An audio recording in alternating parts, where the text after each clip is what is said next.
журналисттер союзунун жетекчиси, Идар медиа борборунун негиздөөчүсү. Мына этика, журналисттердин этика кеңеши боюнча абдан жакшы маалымат берилди.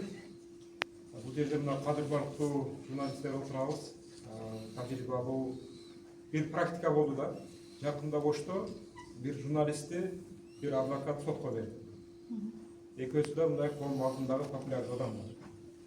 Анан ал маселени журналисттер менен, Оштогу журналисттер менен кеңешип отуруп сүйлөшсөк,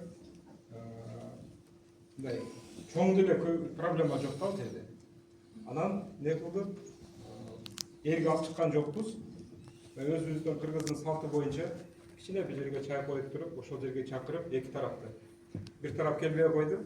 Бирок негизги жанагы доо коюп аткан жак, доогер жак келди да. Ошого акырын түшүндүрүп, журналисттин кызыкчылыгын, ниетин, жасаган материалга анализ берип, жакшы түшүндүрүп, сүйлөшүүлөр жүргүзгөндө, ошол биздин аракетибиз жакшы жыйынтык берди. Мындайча айтканда, тажрыйбалуу журналисттер кээде этика кеңешинин демилгесин же ушуга мүчө болуп, ошонун иш аракетин, күн тартибин күтпөй эле өз алдынча ушундай жумуш жасасак болот экен да.